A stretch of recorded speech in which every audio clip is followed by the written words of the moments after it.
Good morning everyone, my name is Michelle. I hope you're doing well. Welcome to Saturday morning. This is very much the calm after the storm.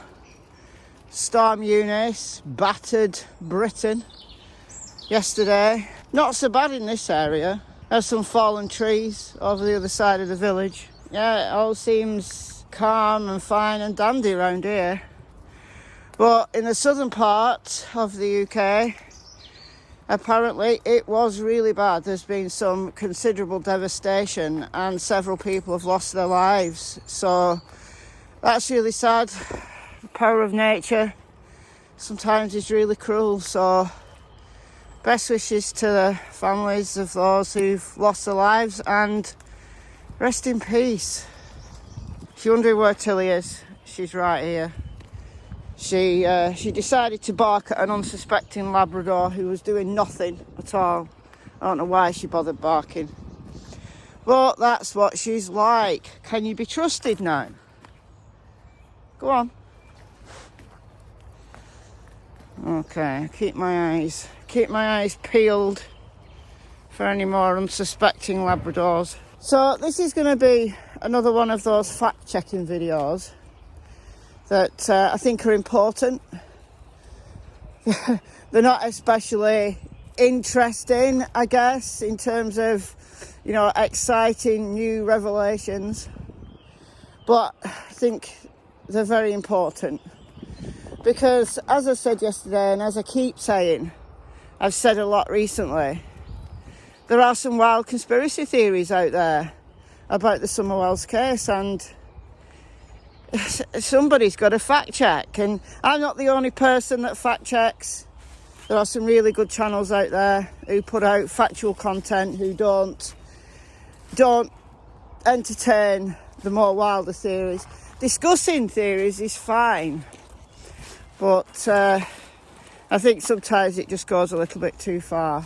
People run with ideas without fully thinking them through, or without gathering facts that can either... Oi! Tilly! Don't make me come up there. That bit's steep. I'm here now, might as well go up here, I guess.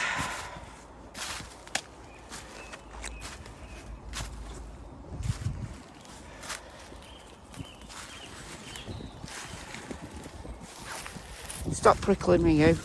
People tend to run with an idea and start going down complete rabbit holes and gathering evidence that supports the theory without thinking of all the ways that that theory and that evidence can be refuted. Somebody's got to do these fact-checking videos. So the first one that's consistent almost from day one, is that Candus and Don know Summer's dead because they used past tense throughout their interviews. Even the very earliest interviews, they used past tense. And they did some of the time.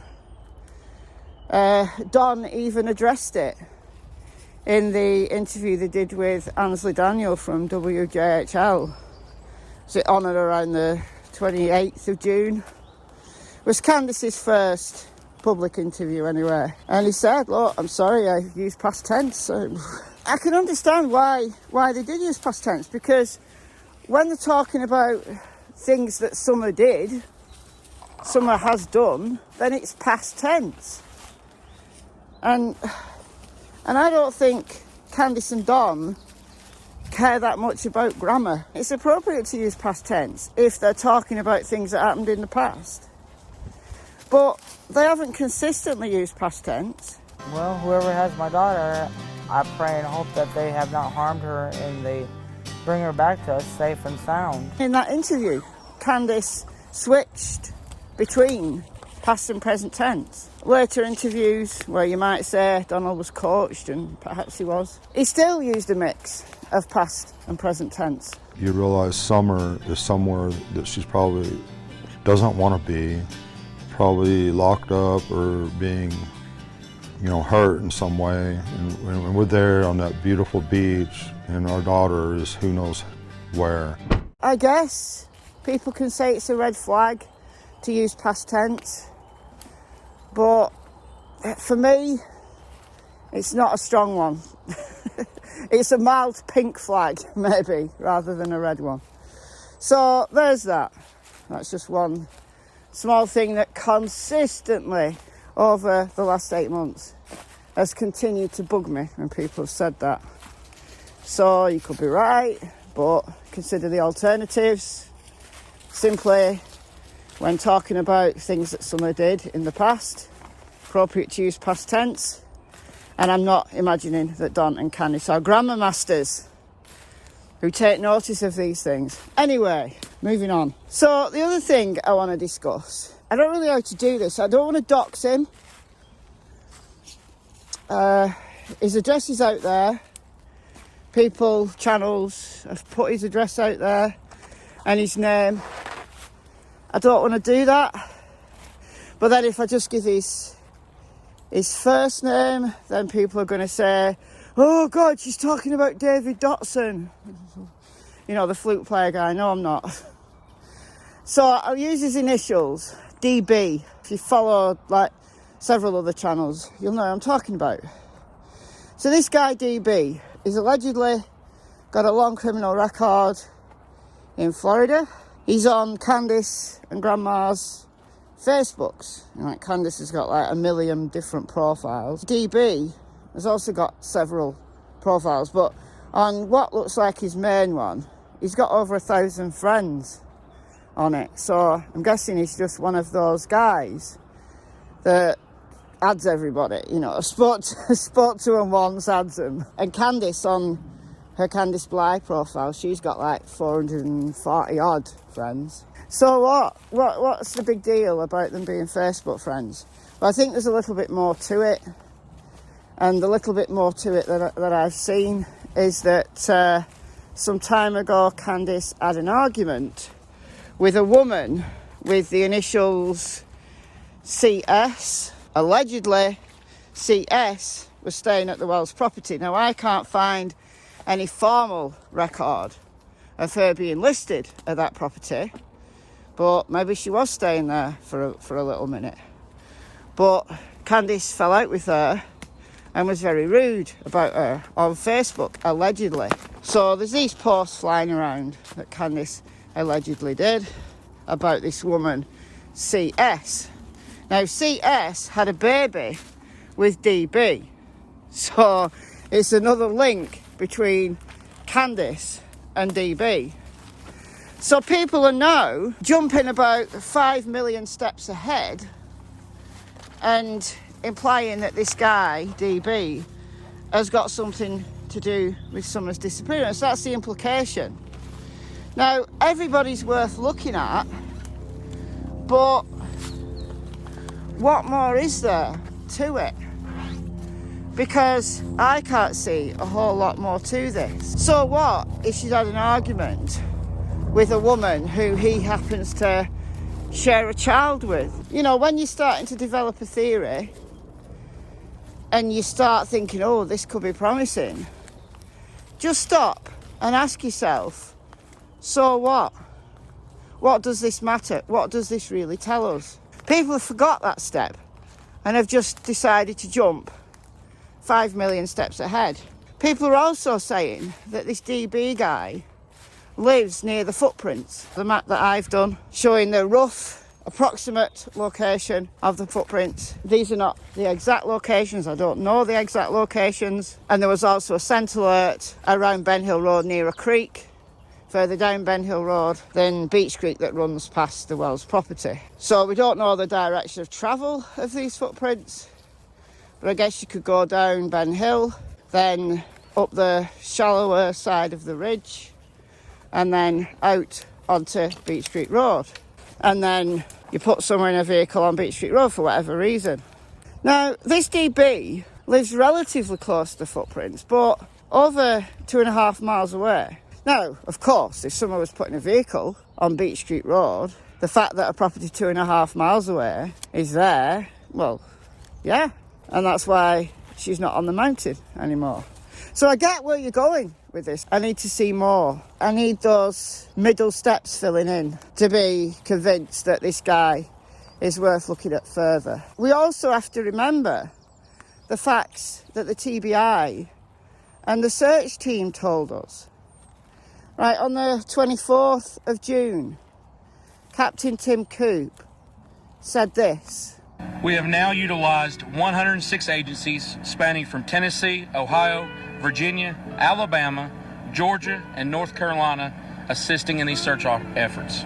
Numerous specialized search and rescue groups with numerous canine teams have been represented from each of these agencies. We have covered over 4.6 square miles, with that being over 3,000 acres being searched since Tuesday night. So a radius of 4.6 miles had been covered by the 24th of June, right? So this included intense property searches, included a lot of aerial searches, but intense property searches. And it's not true that law enforcement were refused to search some properties on Ben Hill Road. Properties were searched voluntarily. And that was within 4.6 mile radius. So that would include DB's property. That would include his property, because his property is about 2.5, 2.7 miles away. And those properties were gone over with a fine-tooth comb. The TBI tell us that the whole area was canvassed for things like surveillance video. They pointed out that it's a very rural area, but still, they got as much surveillance video as they could. Did those trail cams or surveillance videos, the ones that they managed to get, did they prove fruitful? Did they see anything? We don't know. In November, when the TBI issued a written update, they said they weren't going to disclose anything else about the timeline, other than saying her mother, Candus, reported her missing. So we don't know anything about what happened later that day. We don't know if someone was seen on surveillance. All we do know is that intensive searches were made of that entire area at the time, and also 6 months later in December, when they came back and did all of that searching again in that one area. Does that mean DB's in the clear? Well, Sheriff Ronnie Lawson says everybody's still a person of interest. Said that in November. I think that's just lazy speak. I think people are being cleared. I'd like to know, surely they could give us some indication of who's been cleared. They don't have to name names. You know, if they said all the neighbours have been cleared, or what, I don't know. I think they're closer, honestly. I think they're closer to answers than we think. And I think that's why they're being tight-lipped, but that's just my opinion. So is this DB character worth looking at further? I don't know, because people have jumped 5 million steps ahead. And I can't find anything really incriminated. Yeah, he's got a criminal record. Yeah, he's a friend of Candus on Facebook. Candus had an issue with the mother of his child, but there's no indication of anything alarming. Frank Light, I've seen brought up numerous times. Now, I looked at him. He was one of the first people I looked at, because he does have a criminal record for child sex. And I'm naming him because he is an RSO. So his information is there in the public domain. So why shouldn't people know about this dude?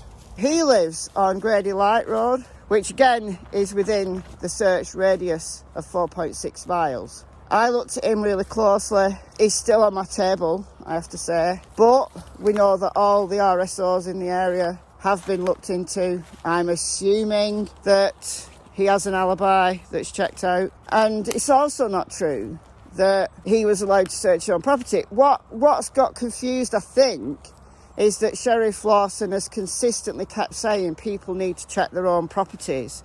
People need to check the trail cams for any more anything that's been missed. He's consistently said that. People have confused. I think that's in addition to the searches that were made. They comb that area with a fine-tooth comb. So that's all in addition to that people should be checking their own land for things that have been missed. Does it mean that somebody within that 4.6 mile radius couldn't have possibly taken Summer? No, it doesn't. It doesn't. Because we know that people with criminal intent, people who steal children, tend to have a good escape plan. So it could be that this person had a good escape plan. Or it could be that they've slipped through the net, because they didn't have an address within that 4.6 mile radius. I'm talking here about Don Sherfey Jr, who again I'll name because his information's out there, because he's in the system. He's due to go to court regarding Child P. Very concerning set of charges against him. He was arrested less than a month before Summer disappeared on these Child P charges, and he was out on bond when Summer disappeared. And it's his father's girlfriend who lives incredibly close, like one of the most closest properties to the Wells. But he himself doesn't live there. He lives 20 miles away. So he slipped through the net. It's those people that concern me the most. Because we know about one who slipped through the net.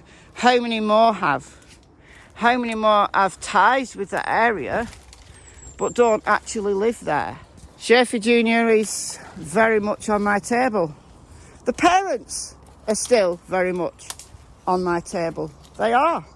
Because I can't discount them. But what I can do is fact check information that comes out and say, look, there's possibly another way to look at this. And if you're going to start naming names, then there has to be something more than just being a Facebook friend. So those are my opinions on this DB dude. He's been coming up in videos. I don't know who was the first person to bring him up. I don't know why he was brought up, but he was. He's all over my Facebook group, and I don't know what else to tell you other than fill in those 5 million steps. That's really all I've got to say. So I shall bid you farewell. For those of you who have stayed till the end, episode 16 of Crime Stories Sunday will air at the usual time, 8 p.m. UK time, over on my other channel, Michelle Walks. So I hope to see some of you there. I'll release a YouTube short over on Michelle Walks later today to tell you what the case is going to be. Okay, until tomorrow, bye guys.